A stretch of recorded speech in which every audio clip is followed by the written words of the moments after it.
দেখো মুরগির মাংস সবাই খায়, এই ছাঁটটা অনেকে পছন্দ করে অনেকে করেনি। আজ আমি দেখো ছাঁট রান্না করব। এই দেখো গায়ের যে ছালটা চর্বিও না, এতে তেল খুব কম তেল দিয়ে, তেল না দিলেই বলতে গেলে চলে। এই চর্বিওলা শুধু চর্বি চর্বি গায়ের ছালটা, এই ছাল, এই যে ডেনো, এতে হাড়ও আছে, মাংসও আছে, সব আছে। তবে এটা খেতে কিন্তু দারুণ লাগে। হ্যাঁ, এইটা অনেকেই পছন্দ করে, ছেলেদের তো খুব প্রিয় হবে, বাচ্চাদের হাড় গোড় থাকবে না, কাঁটা থাকবে না, তাদের ওইটা খেতে খুব ভালো লাগবে। দেখো এটা আমি খুব সহজেই বানিয়ে দেখাবো এই রেসিপিটা। এখানে আমি পেঁয়াজ কেটে নিয়েছি, দেখো সরু সরু করে পেঁয়াজ কেটে নিয়েছি। সাথে এতে আমি আলু আরে কিছুই দেবনি, পেঁয়াজ আর এই যে আদা রসুন। আজকে আমি এই কাটা পেঁয়াজ দিয়ে আর এই মাংসটা রান্না করব। কিভাবে রান্না করি দেখো, খুব সহজে, খুব তেল খুব না দিলেই হয়। উনুন জেলে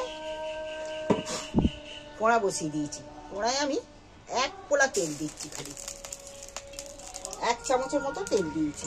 1 চামচ তেলে এই রেসিপিটা হবে রান্না।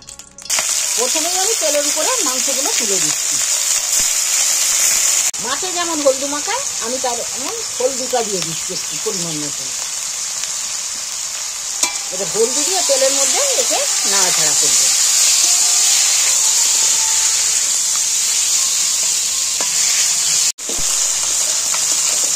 দেখো কতটা তেল বেরিয়ে গেছে, দেখছো, নাড়তে নাড়তেই। এতে কিন্তু তেলই লাগবে না, এই 1 চামচ তেলেতেই রেসিপিটা হয়ে যাবে। এবার আমি কাটা পেঁয়াজগুলো এর মধ্যে তুলে দিচ্ছি।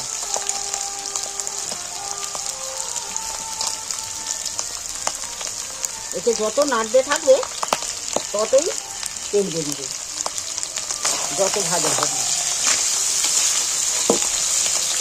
এই নাড়তে নাড়তে পেঁয়াজগুলো দেখবে ভাজা হয়ে গেছে। তো সত্যি অনেকটা তেল বেরিয়ে গেছে। দেখো আমার মাংসের পিসগুলো কত ছোট ছোট হয়ে গেছে, দেখেছো? এই যত ভাজা হবে আর তেলও কতটা বেরিয়ে গেছে। তেল না দিলেই হতো, কিন্তু একদম শুকনো কড়াই তুলে দেবো, তাই অল্প করে আমি 1 চামচের মতো তেল দিয়েছিলাম। এই নাড়তে নাড়তে পেঁয়াজও ভাজা হয়ে যাবে আর মাংসও ভাজা ভাজা হয়ে যাবে। দেখো পেঁয়াজটাও কিন্তু আমার ভাজা হয়ে গেছে, ভাজা হয়ে এসছে। তবে এইবার আমি মশলাগুলো একটু তুলে দেবো।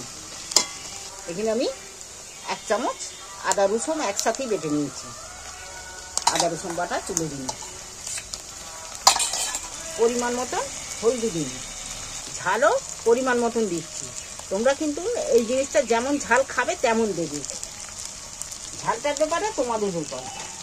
স্বাদ মতো নুনও দিয়ে দিচ্ছি। এবার আমি মশলা ধোয়া জলটা সাইড দিয়ে দিচ্ছি, কারণ তেলের উপরে তো মশলাটা ফুটে যাবে। এইবার কষিয়ে নেব আদা রসুন। এবার নাড়তে নাড়তে ভাজা ভাজা হয়ে যাবে।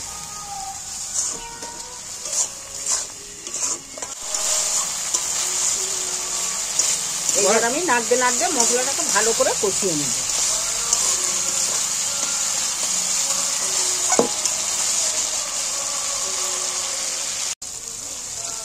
দেখো মশলাও ভাজা ভাজা হয়ে গেছে, যে জল দিয়েছিল জলটাও শুকনো হয়ে গেছে। এবার মশলাটা দিয়ে তেলও ছেড়ে দিয়েছে, দেখছো, শুধু তেল তেল হয়ে গেছে।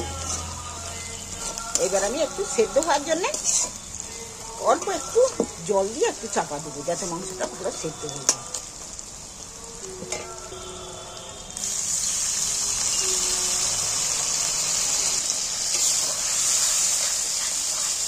দেখো আমার এই রেসিপি কত সহজেই রান্না হয়ে গেল।